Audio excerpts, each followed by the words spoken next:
Hey everyone, this is Chess Coach Aaron, and I'm here for another video of the Grand Prix attack, but as black. This is video number 2. I usually do 3 videos for each opening, at least. Just to get you familiar with maybe some things that an opponent will play, and kind of how to respond. But I'm only really focusing on the first part of the game, the opening mostly. First 8, 10, 12 moves, because especially for beginners, if you can start a game strong, you can hopefully finish a game strong, for sure. So this is just to throw some ideas out there. And if you've seen my other videos in Grand Prix Attack, we kind of know some of the ideas to get started. But there's a lot of different forks in the roads, and a lot of different ways both white can respond and you can respond, but we have some general ideas. And we're going to use this for black, and it's against c4. Because the Grand Prix attack's normally with white, where you playing e4 and they play Sicilian. But we're treating white going first with c4 as if they're playing Sicilian, reversed Sicilian maybe, and they get an extra move, which can be important. But we're going to play the Grand Prix attack as black against c4, which is officially the English opening. All right, so this is from a blitz game I played not too long ago, and I've been playing a lot more 3-minute than 5-minute, and so I'm not really worried about the whole game, though I might quickly go through the end. All right, let's get started. My opponent played c4, and I played e5. They played knight c3, and I played f5. And here, this is already the beginnings of what we call the Grand Prix attack. You're getting a pawn duo. You're getting your snowplow ready, and then you want to build up behind it, and at the right time go forward with either either pawns. You might go later on e4 or f4, depending on the situation. But notice we can't play d4 to make this pawn duo. They've already locked it down. That's one of the reasons why we play our f-pawn forward in the Grand Prix ideas. All right. And like I've said quite a few times, if you're white and you're not going to get your c4 pawn traded away, black's not challenging it. Makes it harder for the light squared bishop to become happy this way, so normally they play g3. As soon as we make it windy, we want to plug it up, so we play knight f6 to cover perhaps the windiness on the king side. We want to castle as soon as we can, get a rook behind our f-pawn. All right, they played their bishop, pretty straightforward. And with the Grand Prix attack, there's a couple different ways to play. You could always put your bishop on c5, c4 if you're white, when you're playing this as white, but c5 and aim for the f-pawn and try to control the center, or as I call this part like Yasser Saron, the sweet center. Controlling that sweet center is important. But I'd rather play a different way. Many times the bishops on c5 or c4 as white can become a target, can actually get in the way, and allow your opponent to use it as a target to expand. Maybe they put the knight and attack it. Maybe they play a3. Maybe they play b4, and suddenly your bishop's running around, and all it's doing is helping your opponent expand. So actually, because the Grand Prix idea is to keep the game closed. Closed means you're really not going to trade any pawns. You have 8, 7, sometimes 6 pawns still on the board and try to keep it closed. This means in closed positions, knights are usually, if you use them right, just as good if not better than bishops. Usually. It's towards the end of the game especially when pawns get traded and it becomes wide open that bishops really shine versus knights. But early on I'm not worried about the end game, I'm worried about this opening. So I really like being able to trade my bishop for their knight, and I'm usually, not always, able to mess up their pawn structure as a bonus. But I like to get the bishop out of the way and trade it when possible. So I'm very eager to play bishop to b4 and aim for their knight. So here you get a lot of responses. My last video, we talked about sometimes you'll see knight go to d5, and they will threaten the bishop, but they won't let me trade it away properly, so some players will protect the bishop at that point, but I'll run back then to c5 and try to use it as pressure on the king side and control the center. So that does happen, but white does have a lot of choices here. Once in a while, you're going to see this type of move, which actually puts a lot of pressure on black. The queen b3 move, because once they move their c-pawn, their queen now can come out. That's one of the great things about moving the c-pawns.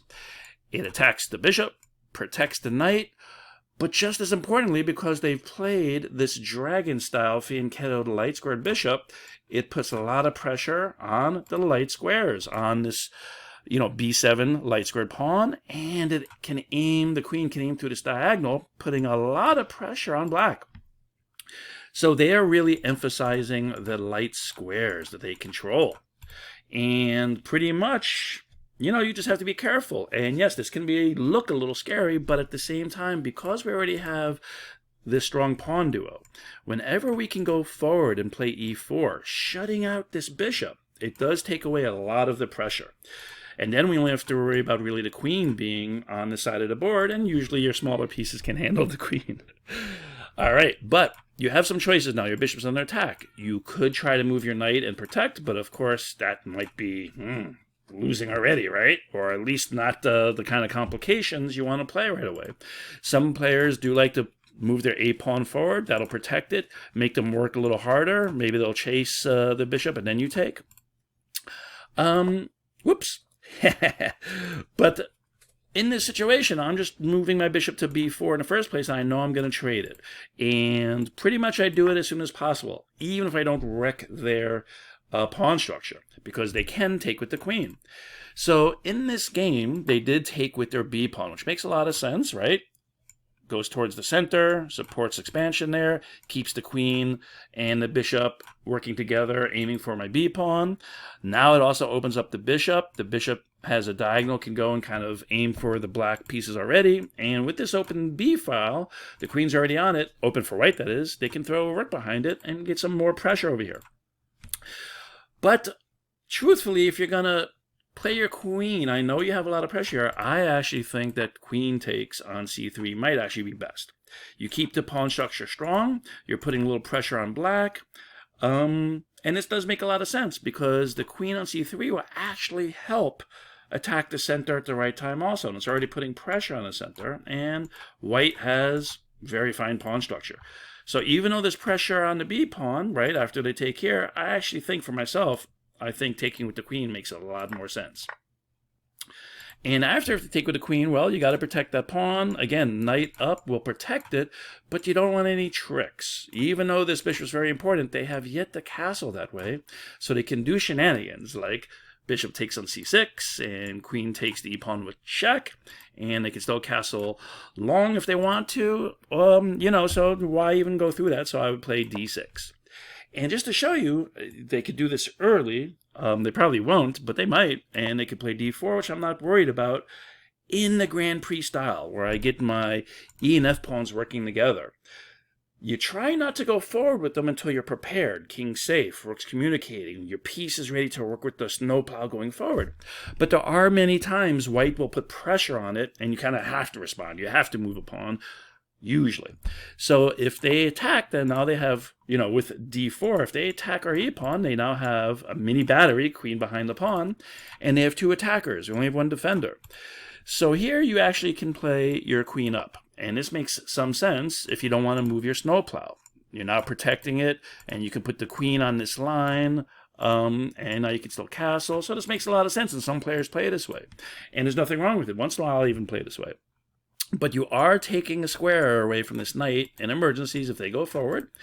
And also, the Grand Prix attack normally is our queen, after we castle, usually will go to e8 and then to the king side. So if we go to e7, now we're not quite getting to the king side. Our knight's in the way, and this dark square in h4 is not a place our queen can go later anyway.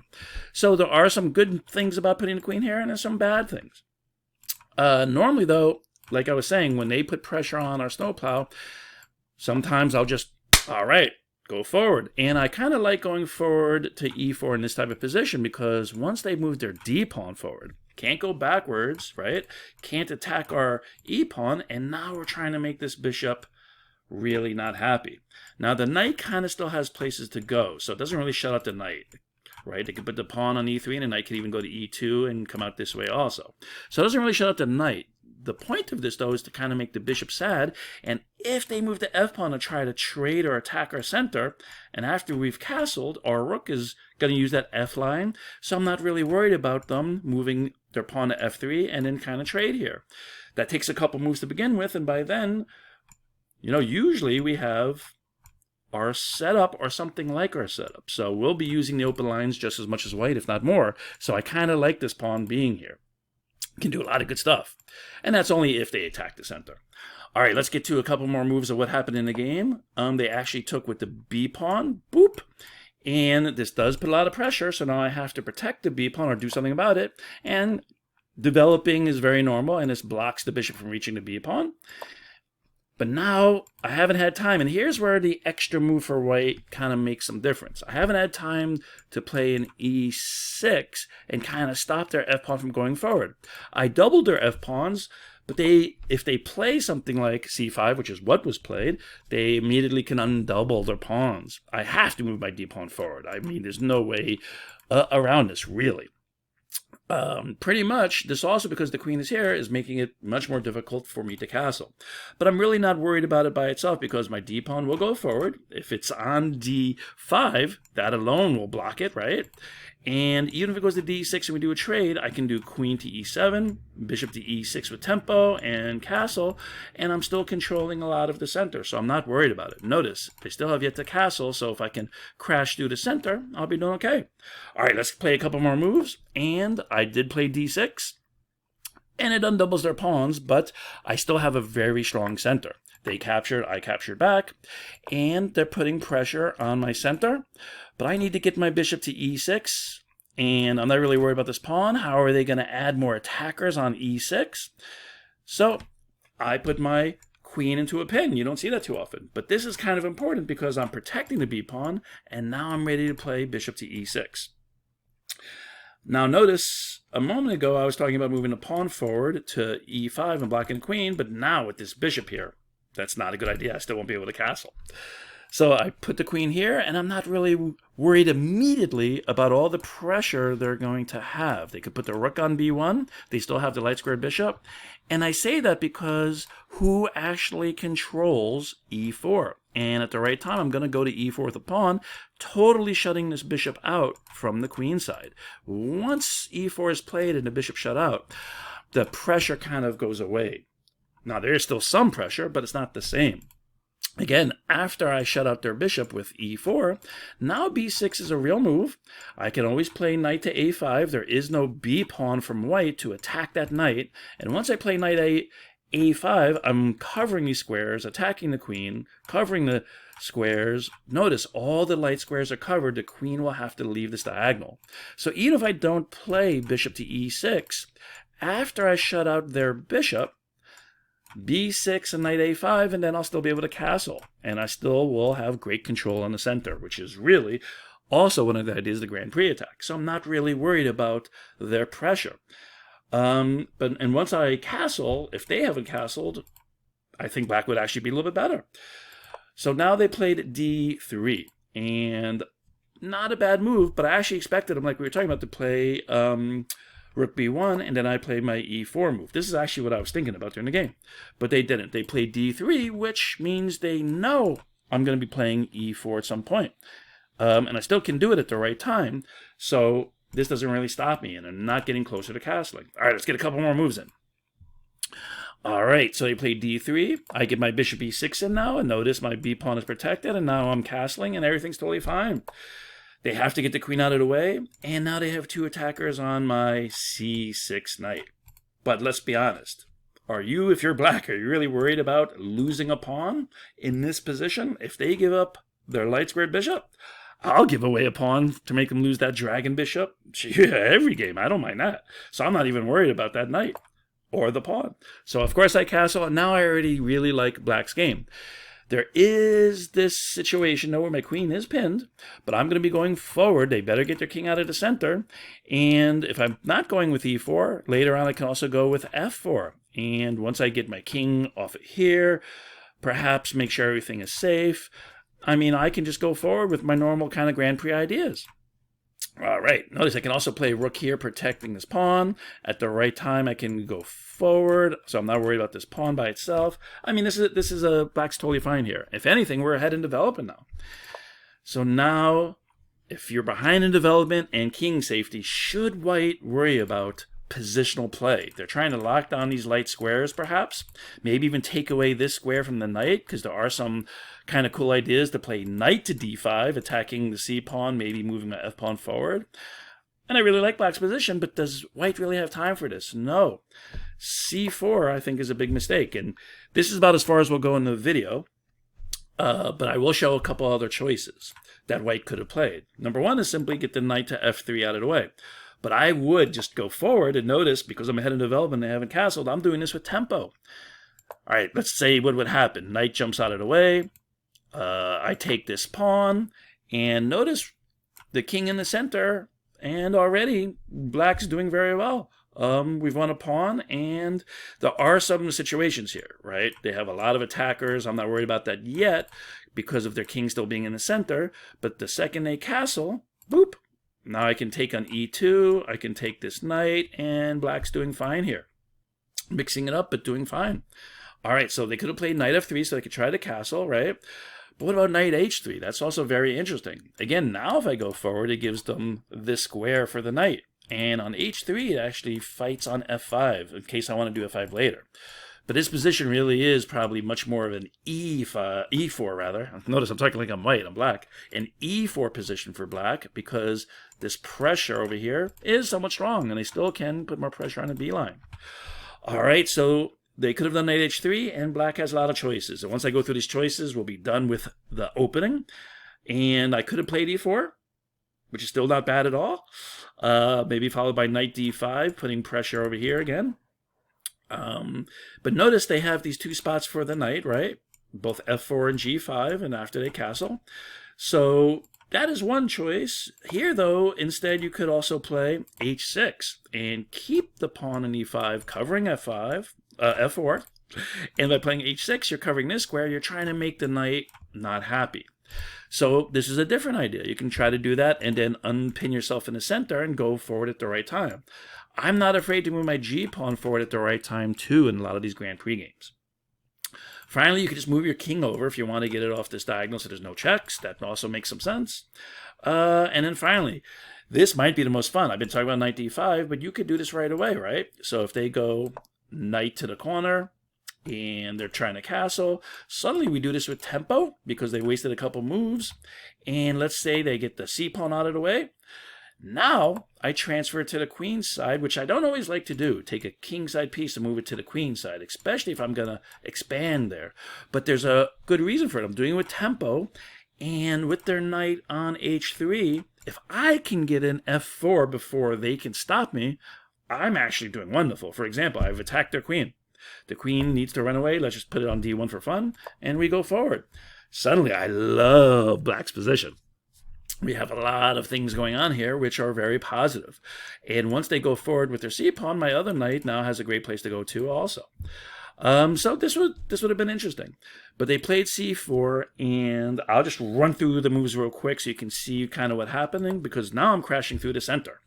And this is a big threat, and they can't castle. So let's just run through the moves just so you see kind of what happened. And didn't play this perfectly. Again, this is just a 3-minute blitz. But once I get their king stuck in the center, I was pretty happy about it. And here I had a much better move instead of the check, which keeping the king in the center and attacking is great.